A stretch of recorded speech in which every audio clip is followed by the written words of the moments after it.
Mr. President, I've been in Congress now for about 18 years, 12 years in the House and now 6 in the Senate. It's the honor of a lifetime, obviously, to represent Arizona here.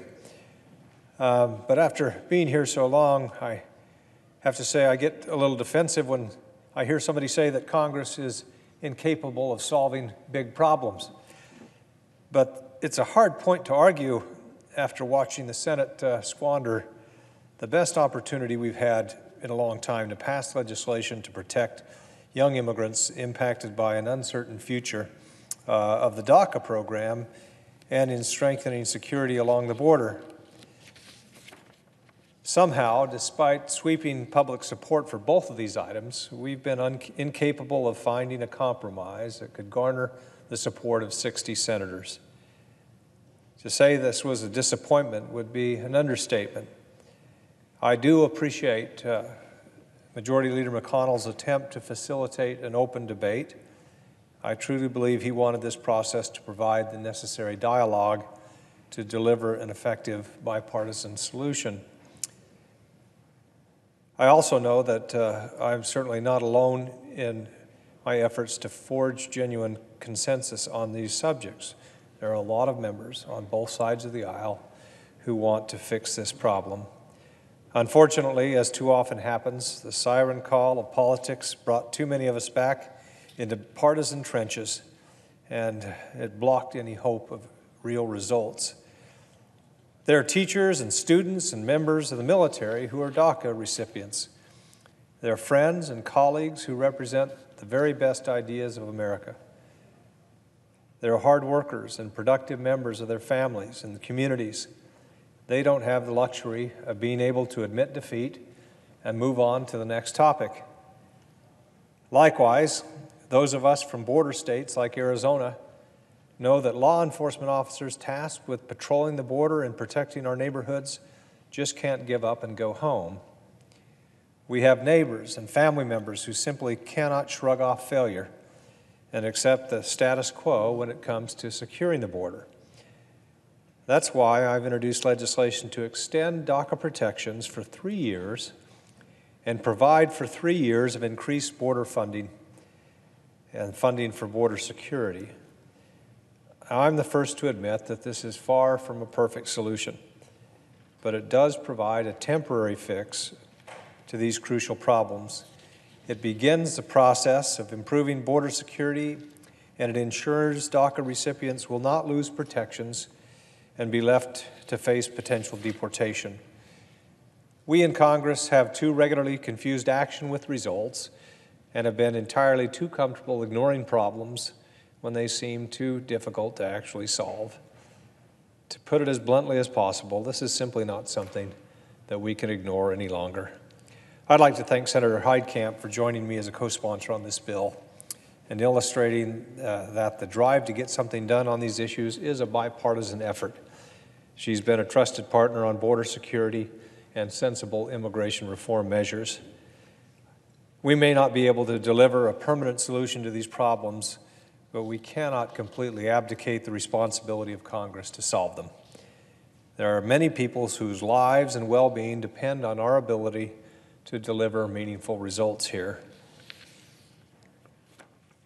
Therefore, Mr. President, I ask unanimous consent that the Senate proceed to the immediate consideration of calendar number 300, H.R. 1551.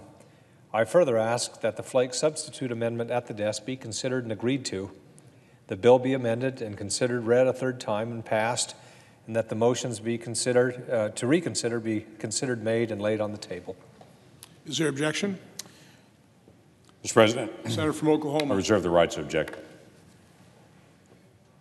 Senator from Oklahoma. Mr. President, there's no question that I want to be able to see legislative solutions here. And I absolutely am glad to be able to stand with my colleague from Arizona to be able to talk about how do we get a solution on this issue. The challenge has been all along, as we have seen from Congress, especially over the last 20 years. If Congress does a temporary patch once, it'll do it 20 times again.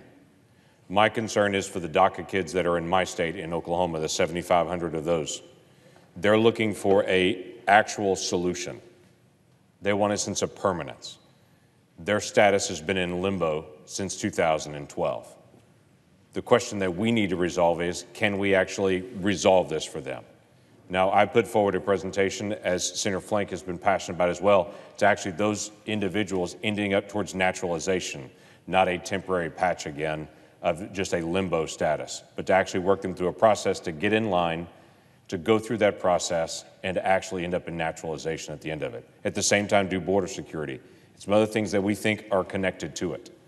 I would like to see us work through this process to actually get to resolution. A court now, in fact, a couple of courts, federal courts, have pushed back on the administration, have bought Congress a little more time to be able to help resolve this issue. I would like for us to use the better wisdom of that to actually get to a solution during that time period. So the goal is, how do we get this resolved? Now, I'm pleased to say the president's moved a long way on this issue. The president's laid out naturalization for 1.8 million people, border security, and is engaged in a conversation to actually get it resolved. We had a completely failed effort a couple of weeks ago with 4 different proposals coming up, all 4 of them getting bipartisan support, but all 4 of them failing. I would love to see us get on any one of them and start amending it. Senator from Arizona and I have already had conversations about changes that I would like to see even in some of the bills that I supported. But the way to be able to resolve that is get on one of them. Let's actually start amending it, and at the end of it, let this body work its will. The frustration that I've had with this body in the short 3 years that I've been here is most of the time we fail to even debate an issue. When it requires 60 votes to even open debate on something, we just simply start the process, never get 60, never debate it, never resolve it. And then this body just moves on to a new topic. So I commend my colleague from Arizona for reminding this body again, we have an unanswered issue still sitting out there that needs to be resolved. I agree with him completely on that one. Let's get on it, let's resolve it long term, and let's provide a sense of permanency to this solution on it. Not another temporary patch that will end up being the same temporary patch we will do 3 years from now, 3 years after that, 3 years after that. May I remind our body that we are on our 4th continuing resolution just this year. We need to resolve this and to be able to take the moment to be able to do that. So with that, I would ask unanimous consent that the Senator modify his request. The Senate resume consideration of H.R. 2579. I further ask the pending amendments be withdrawn with the exception of the Grassley Amendment 1959. Finally, I ask the Grassley Amendment be agreed to as the bill is amended to be considered and read a 3rd time and passed, and that the motions to reconsider be considered made, laid upon the table with no intervening action or debate. Does the senator from Arizona wish to modify his request? Reserving the right to object. Let me just say that we had a debate for a week. I commend the senator from Oklahoma for his hard work on this topic and constructive contribution during that entire time. We considered several proposals, one of which was this proposal, the Grassley Amendment. It did get bipartisan support, but still fell well short of the goal. I think there were 39 votes in favor. A countermeasure that I supported, we had bipartisan support, but we failed to get the 60 votes as well. We only got 54. I would love to get a permanent solution. I've been working my entire 18 years in this body to try to get comprehensive immigration reform through.